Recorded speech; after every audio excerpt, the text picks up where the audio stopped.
Bismillahirrahmanirrahim. Steady state with the technological progress. जो technological progress bye assumption हमने consider की है वो लेबर ऑगमेंटिंग है, जैसे फर्स्ट लाइन में भी मेंशन है. Means labour augmenting means this technological progress will work in the same way as population growth in the Solow model. जो इसमें रोल पॉपुलेशन ग्रोथ का रहा है, सेम वही रोल टेक्नोलॉजिकल प्रोग्रेस का रहेगा. तो ग्राफिकल वे में भी और इक्वेशन फॉर्मेट में भी. So technological progress does not cause the actual number of workers to increase, but because each worker in effect comes with more units of labor over time, and technological progress causes the effective number of workers to increase. So ये यहाँ तक करेंगे आप, इसके बाद 2 lines drop कर दें. Then here we have introduced technological progress, so we reconsider our notations of every variable. Now we analyze the economy in terms of quantities per effective worker. कि अब जो हम जनरलाइज करेंगे अपनी अप्रोच को, उसमें हम पर वर्कर नहीं बल्कि पर इफ़ेक्टिव वर्कर क्वांटिटीज़ लेंगे.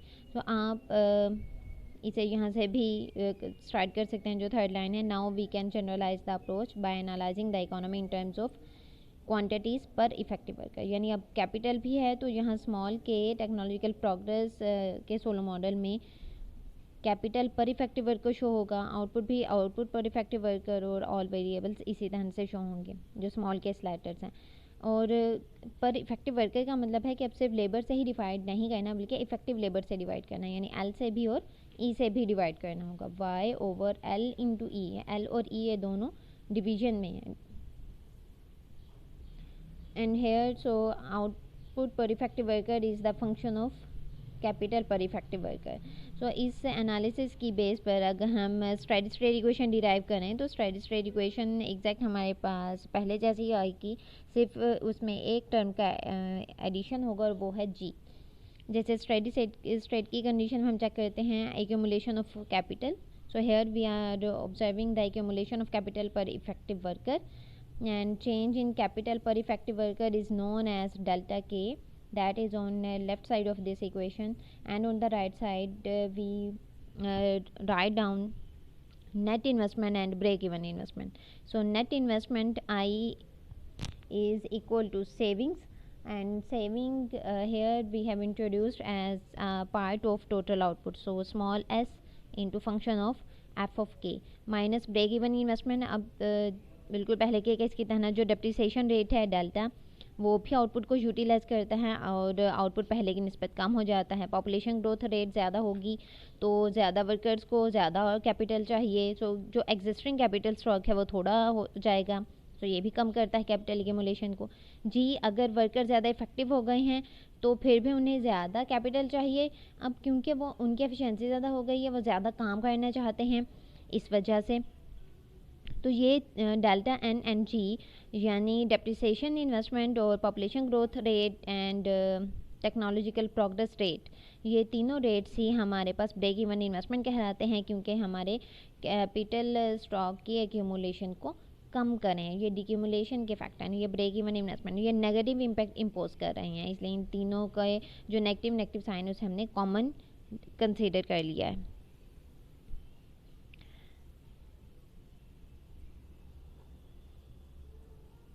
और इस स्टेडी स्टेट कंडीशन हम कब कहेंगे? जब कैपिटल एक्यूमुलेशन नहीं होगी, means capital per effective worker will be growing at the constant rate. तो जब केस स्टडी की कंडीशन फाइंड आउट होगी, इट्स मीन डेल्टा के वुड बी इक्वल टू 0. जब डेल्टा के लेफ्ट साइड पर 0 हो जाएगा तो राइट साइड के जितने भी माइनस टर्म्स हैं ये दूसरी साइड पर इक्वेशन के शिफ्ट हो जाएंगे और आपके पास steady state condition find out हो जाएगी. और वो स्टेडी स्टेट कंडीशन क्या है? Net investment that is S into F of K would be equal to delta plus N plus G, common factors हैं of capital per effective worker. तो next page पर आपको इसकी डायग्रामेटिक एनालिसिस भी नज़र आएगा. और ये आप चेक करें technological progress and the solo growth model. इसमें capital per effective worker x axis पर कंसीडर किया गया है, वाई एक्सिस पर भी ब्रेक इवन इन्वेस्टमेंट और नेट इन्वेस्टमेंट लिए गए हैं। तो यहाँ सिर्फ स्टेडी स्टेट का लेवल आपको शो करवाया गया है कि जो इन्वेस्टमेंट है, नेट इन्वेस्टमेंट वो वही रहेगी क्योंकि वो सेविंग्स के इक्वल था और saving part of the total output है। सो एस इंटू एफ ऑफ के प्रोडक्शन फंक्शन की शेप को ही फॉलो करते हुए, डिमिनिशिंग रिटर्न्स की असम्पशन को फॉलो करते हुए यहाँ ड्रॉ किया गया है।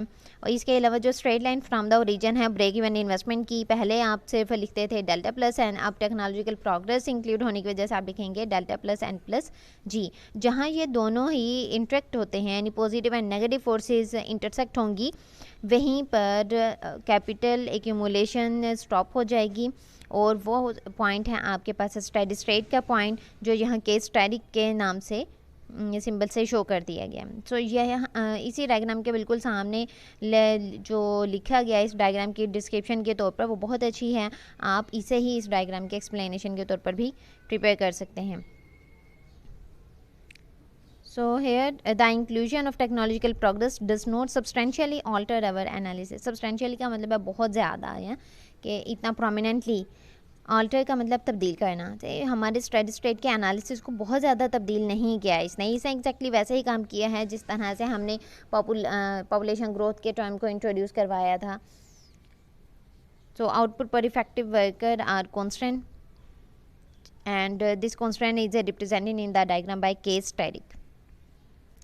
So again here steady state represents the long run equilibrium of the economy. And then what would be the effects of technological progress? अब technological progress के effects क्या होंगे, इसके लिए हम चेक करेंगे कि 4 की वेरिएबल्स पर क्या इसके impacts आते हैं। 4 की वेरिएबल्स में अब फर्स्ट वन वेरिएबल है आउटपुट पर इफेक्टिव वर्कर का, और आउटपुट पर इफेक्टिव वर्कर यहाँ function of capital per effective worker show करवाया गया है। So output per effective worker is growing at the constant rate, क्योंकि टेक्नोलॉजी कॉन्स्टेंट रेट पर है, पॉपुलेशन कॉन्स्टेंट रेट पर है, ये भी कॉन्स्टेंट रेट पर ही ग्रो होगा। So now we for instance for example we consider it as only output per actual worker, means अब पर इफेक्टिव वर्कर अगर हम नहीं लेते, पर वर्कर ही लेते हैं, तो फिर हमारे पास आउटपुट पर वर्कर का विद टेक्नोलॉजिकल प्रोग्रेस क्या ट्रेंड हमें नज़र आता है। So output per actual worker means Y over L would be equal to now Y into E, क्योंकि पहले वहाँ आउटपुट पर इफेक्टिव वर्कर के केस में आप क्या लिखते रहे हैं, Y over E into L, that would be equal to small Y. तो अब सिर्फ आउटपुट पर वर्कर दूसरी साइड पर रहने देना है, यानी वाई ओवर एल ही रहने देना, तो ई क्या होगा, इस स्मॉल के स्लेटर वाई के साथ आ जाएगा। सो अब ये शो करेगा कि आउटपुट पर वर्कर किस रेट पर ग्रो हो रहे हैं। सो आउटपुट पर वर्कर जो है वो टेक्नोलॉजिकल प्रोग्रेस के रेट पर ग्रो करेगा, क्योंकि अब यहाँ साथ में एक एफिशिएंसी का पैरामीटर इक्वल टू ई आ गया है। सो आउटपुट पर वर्कर किस रेट पर ग्रो करेगा, वो ग्रो करेगा टेक्नोलॉजिकल प्रोग्रेस के रेट पर। अब अगर हम सिंपल इसे फर्दर सिंप्लीफाई करें, सिर्फ एक्चुअल आउटपुट पर लें, पर वर्कर भी कंसीडर ना करें, तो पर वर्कर का जो एल यहाँ डिवाइज़र था वो भी इक्वेशन के दूसरी साइड पर चला जाएगा, यानी capital Y would be equal to small Y into L into E. तो जो स्मॉल कैपिटल वाई है वो आपकी एक्चुअल आउटपुट है, यानी टोटल आउटपुट है इकोनॉमी की। तो आपकी इकोनॉमी की टोटल आउटपुट किस रेट पर ग्रो हो रही है, it is growing at the rate of N and also at the rate of G. So G यहाँ जो इसके इक्वेशन में ई लिखा गया है उस वजह से है, और जो एल लिखा गया है वो आपको एन यानी पॉपुलेशन ग्रोथ रेट को एग्जिबिट करवाता है। तो आप it's mean in with by including technological progress in the Solow model our actual output is trying to grow at the rate of n plus g in order to provide so much capital to the increasing number of effective workers and to increasing actual number of workers, while output per worker is growing only at the rate of g and output per effective worker becomes constant in the steady state with labor augmenting technological progress. So our model can explain the sustained increases in the standards of living, while by contrast a high rate of saving leads to a high rate of growth only until the steady state is reached. अब यहाँ पर ये जो last para है इसमें sustain increase in living standards की बात की गई है कि टेक्नोलॉजिकल प्रोग्रेस की बेस पर हम इसे एक्सप्लेन कर सकते हैं, जबकि सेविंग रेट इसे एक्सप्लेन नहीं कर सका, क्योंकि सेविंग रेट में आपने ऑब्जर्व किया था जैसे सेविंग रेट इंक्रीज़ हुआ है तो आउटपुट आपकी ज़्यादा हो गई, कैपिटल जो स्टेडी स्टेट लेवल था उसका वो भी इम्प्रूव हो गया, लेकिन वो सिर्फ तभी तक इम्प्रूव रहता अगर वो सेविंग रेट मेंटेन रखते। अगर वो मेंटेन रखते भी तो न्यू स्टेडी स्टेट आ जाती और उसके बाद फर्दर क्या होता, फर्दर प्रोग्रेस नहीं हो पा रही, वो पीछे बैक मूवमेंट में जा सकते थे अगर लोग अपना सेविंग रेट, अपना सेविंग की जो हैबिट्स हैं वो चेंज कर लेते। अब यहाँ टेक्नोलॉजिकल प्रोग्रेस के साथ क्या है कि एक मरतबा किसी को नॉलेज दे दी जाए, आपको एक बात बता दी जाए, तो क्या आपके जहन से वो बात निकाली जा सकती है? बिल्कुल भी नहीं। जो एक स्किल आपके के पास आ जाती है तो वो स्किल निकलती तो नहीं है, उसमें मज़ीद इम्प्रूवमेंट ही होती है या फिर वो एज इट इज़ ही रहती है। वो एक्सेप्शनल केसेस होते हैं कि खुदा न खासा कोई पागल हो जाए फिर वो भूल ही जाता है, वो तो बाकी काम भी भूल जाता है ना, फिर सिर्फ स्किल की बात ही नहीं रहती। सो जो भी नॉलेज है, इम्प्रूवमेंट है, प्रोडक्शन मेथड से रिलेटेड स्किल ट्रेनिंग है, या किसी की हेल्थ इम्प्रूव हो जाती है, एजुकेशन इम्प्रूव हो जाती है, तो ये सब कुछ क्या है, ये टेक्नोलॉजिकल प्रोग्रेस का पार्ट है और ये डेप्रिशिएट नहीं होंगे एंड ये बैक मूवमेंट में नहीं जाएंगे। ऐसा नहीं होगा कि अब लोग कहें कि पहले हमें स्किल मिल गई, अब हम इस स्किल को निकाल रहे हैं, वो अपने अंदर से नहीं निकाल सकते। सेविंग रेट में वो अपने हैबिट को चेंज कर सकते थे, मे बी कभी पहले उन्होंने सेविंग ज़्यादा करनी शुरू कर दी, फिर वो सेविंग कम करना शुरू कर दी, लेकिन टेक्नोलॉजिकल प्रोग्रेस में ऐसे नहीं है। तो इसलिए चूँकि टेक्नोलॉजिकल प्रोग्रेस हमेशा रहेगी, फिर एक बार जितना भी लेवल इसका हम अटेंड करते जाएंगे ये बैक मूवमेंट में नहीं जाएगी, तो टेक्नोलॉजिकल प्रोग्रेस फिर आउटपुट जो ग्रोथ है उसे भी और हमारे लिविंग स्टैंडर्ड ऑफ लिविंग है उसके इंक्रीमेंट को भी बरकरार रख सकेगी, मीन सस्टेन कर सकेगी। सस्टेन का मतलब है कि जो आपको लेवल अचीव हो जाता है वो फिर कायम रहता है, वो आपका पीछे की तरफ नहीं जाता। So last line, according to the Solow model, only technological progress can explain sustained growth and persistently rising living standards. Population growth भी नहीं कर पा रही थी, सेविंग्स ने भी ऐसे पॉसिबल नहीं किया, उनके सेविंग और पॉपुलेशन के इम्पैक्ट सिर्फ और सिर्फ ट्रांजिटरी थे, यानी शॉर्ट टाइम पीरियड के थे, और लॉन्ग टाइम पीरियड में उन्होंने लिविंग स्टैंडर्ड को इम्प्रूव नहीं किया। जबकि टेक्नोलॉजिकल प्रोग्रेस एक ऐसा फैक्टर है जिसने लिविंग स्टैंडर्ड और सस्टेन्ड ग्रोथ के कॉन्सेप्ट को एक्सप्लेन किया है और क्लियर किया। अब नेक्स्ट पेज पर जो टेबल बना है वो इसी प्रीवियस पेज के सेकंड पैराग्राफ की डिटेल ही है,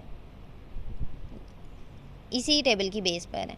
यानी आपको इस पेज पर ये जो फर्स्ट वन टेबल 8.1 नज़र आ रहा है, यहाँ पर वही सिंबल्स और उनके ग्रोथ रेट शो करवाए गए हैं कि capital per effective worker steady state में 0 रेट है, मींस कैपिटल ग्रो नहीं होता स्टेडी स्टेट में, और आउटपुट पर इफेक्टिव वर्कर भी फिर स्टेडी स्टेट में मौजूद है, इसलिए ये भी 0 रहेगी। लेकिन इस टेक्नोलॉजिकल प्रोग्रेस वाले सोलो मॉडल में आउटपुट पर वर्कर की सिर्फ बात करें तो ये स्टेडी स्टेट में जी रेट पर ग्रो होगी, और क्योंकि इसमें हमने पर इफेक्टिव नहीं कहा, पर वर्कर कहा, और total output with technological progress solo model में n+g रेट पर ग्रो होगी एट द स्टेडी स्टेट। सो ये जो टेबल है 8.1 ये आपके प्रीवियस पेज का जो सेकंड पैराग्राफ है ये उसकी डिटेल है, ये कंप्लीट ही करना है, effects of technological progress.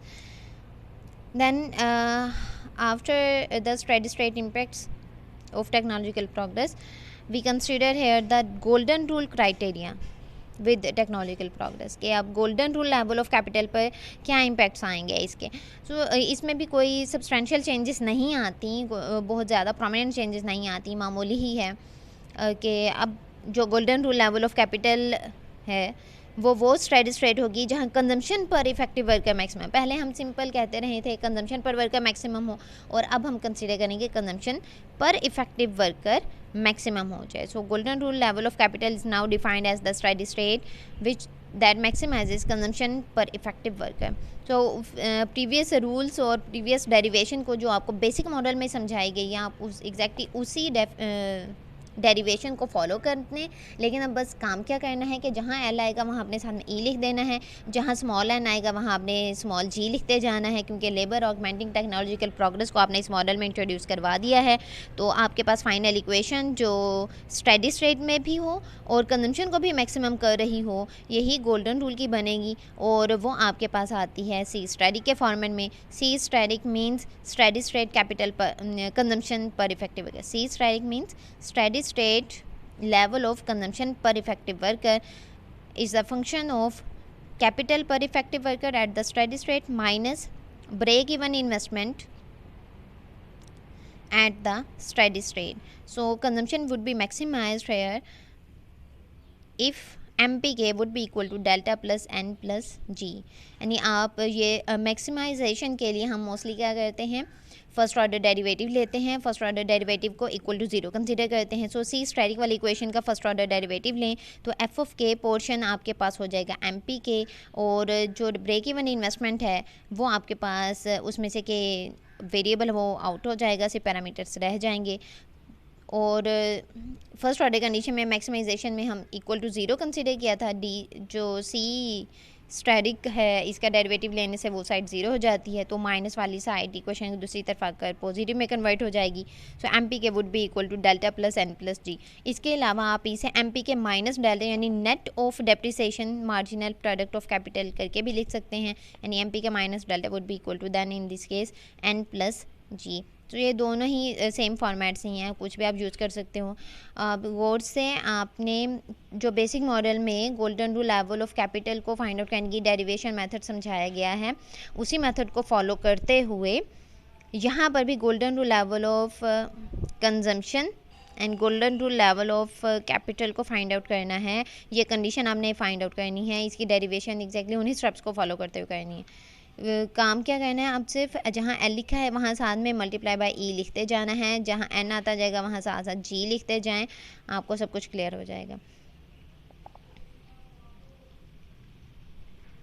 So here is the golden rule steady state with the technological progress in the Solow model. So अब एक कंपैरेटिव एनालिसिस टाइप आपके पास क्वेश्चन बिल्डअप होता है कि सेविंग्स का जो वेरिएबल है वो ज़्यादा इफेक्टिव है, पॉपुलेशन का वेरिएबल ज़्यादा इफेक्टिव है, टेक्नोलॉजिकल प्रोग्रेस का वेरिएबल ज़्यादा इफेक्टिव है. कौन सस्टेन्ड ग्रोथ को एक्सप्लेन कर पाता है और कौन सस्टेन्ड ग्रोथ को एक्सप्लेन नहीं कर पाता, उसकी क्या लॉजिक है, क्या उसकी रीज़न है, उसके बिहाइंड फैक्टर्स क्या हैं, इनमें से किसे प्रेफर करना चाहिए, किसे प्रेफर नहीं करना चाहिए. तो ये सब कुछ आपने खुद से एनालिसिस करना है इस मुकम्मल टॉपिक को पढ़ने के बाद. Best of luck. अल्लाह हाफिज़.